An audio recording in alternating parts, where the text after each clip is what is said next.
Excellency Ambassador Verma, dignitaries, distinguished guests, a very good morning to you all, and I thank you for this opportunity. I take this opportunity to quickly present a brief account of TIPCU, the genesis of TIPCU and the objectives of TIPCU.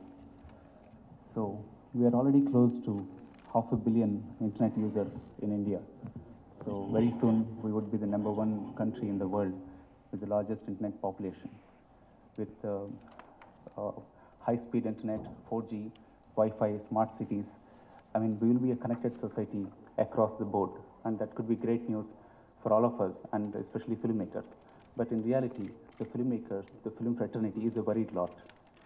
In fact, the filmmakers and the content creators are increasingly becoming an endangered community. We would just actually look at two case studies, one of Bahubali and one Urta Punjab. Bahubali, India's biggest motion picture, and Urta Punjab, India's most debated film in recent times. These two stories actually give us the complexity of online piracy as well as the urgency of online piracy. So last year around this time, Bahubali was released, and on the same day, pirated copies have surfaced. And when the film chamber, we actually tracked the piracy. We busted the racket, the camcording syndicate. It was located in Jabalpur, which is central India. And then we found out that the person who's actually done piracy, he works in Pune, and he got the camcording copies done in Kolkata. And on the day of the release of the film, he was in Los Angeles instructing his accomplices across India to take out the camcording copies. So that's how complicated it is. And his network spans all over India. I mean, he has people in Chennai, Gwalior, Bhopal, all over the place. And he was, the most shocking thing was he was working with IBM as a senior manager and drawing more than 2.5 lakh rupees of salary. And his accomplices were actually, some of them were working in Tata Communications and some really well-paid jobs. And this is very, very appalling and shocking to us because these are all educated people engaged in piracy. And most recently, Urta Punjab, a film which actually tried to depict the drug menace in Indian society, became a victim of the piracy menace itself. It's really heartbreaking when something like this happens to a filmmaker. And Urta Punjab is not alone. There is a list which is very long and which is actually continuous. There have been many films in the past, and actually, as we see, which actually succumb to this kind of a situation. A quick overview of the kind of losses that the Telugu film industry alone is incurring. We released 202 films in the last 18 months. We still have about 14,000 odd active piracy links on the internet. 89 lakh downloads have happened, and 4 crore 42 lakh illegal streams have happened, which is like 53.2 million illegal downloads and web streams together. And this is just 50% of the data. I mean, extrapolating the total data would mean that the Telugu film industry alone has incurred a loss of over 10.64 billion rupees in the last 18 months alone. I mean, a snapshot of one of the rogue operators who's based in Bangladesh. We maintain 6 websites. I mean, basically they upload pirated copies of films on the same day, and we are absolutely helpless to tackle this kind of situation. And some of the top producers have obtained John Doe orders recently, but those court orders haven't really helped. As we see, there are 10 million downloads of these films, despite having court orders to block access to any illegal content of these films.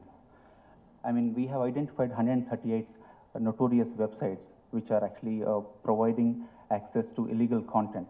These are 41 torrent sites, streaming sites, file sharing sites, and forum sites. And the value, supposed value of these websites is a staggering $848 million, according to Alexa ratings. And the server locations of these websites are in US, Canada, Panama, Switzerland, and so on and so forth. And there are another 440 websites which are also engaged in piracy. They are just as dangerous, but they have less traffic. And we find from the estimates from ComScore that the staggering number of visitors, the revenues and profits of top 15 cyber lockers. And the cyber lockers never own up any responsibility for the kind of illegal content they are actually providing access to. We see that 67% of the digital piracy sites are hosted in North America and Western Europe. 91.5% files are available that are available on cyber lockers are all copyrighted.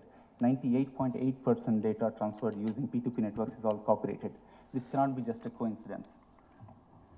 What's really happening is the only recourse that filmmakers have when the pirated copies surface on internet is to secure a court order. And basically to enforce the court order would be a nightmare, because most of the producers don't have the wherewithal or the bandwidth to be able to serve these on the ISPs and get justice done. But these rules doesn't apply to the pirates. They don't actually follow any jurisdictional issues or technological issues. They just actually inflict losses at their whim. So given this situation, we had approached the Honorable Minister back in October 2015 and represented to him that there is an urgent need to set up a dedicated unit to tackle online piracy, because this is really, really killing the creative industry.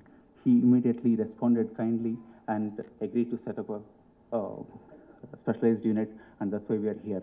And this specialized unit will be targeting the suppliers and the release groups' top sites at the top of the piracy pyramid. I mean, the main objectives of TIPCU would be to bridge communication between the stakeholders and expedite necessary interventions from the government and enforce copyright in the quickest manner possible, and expedite investigation, prosecution, trace locations of the piracy sites, owners, hosts, and release groups. I mean, it will also function to create internet watch list, infringing website list at regular intervals and go off them, initiate site blocking actions, and also disrupt revenues of these websites. This is one very, very important thing to de-incentivize all these websites from making any money at all from this piracy activity. And user-level deterrence, where we can actually notify users from accessing illegal content. There are successful models and effective models across the world that that will be adopted by TIPCU. And what we really find as a big challenge oftentimes is that whether we can enforce copyright at the expense of technological evolution or promote technology at the cost of copyright. The ideal situation would be to strike the right balance, fostering both authorship and technological innovation. That is possible, and that would be a happy space to be in. But for that to happen, most of the intermediaries and the technological companies need to be at least neutral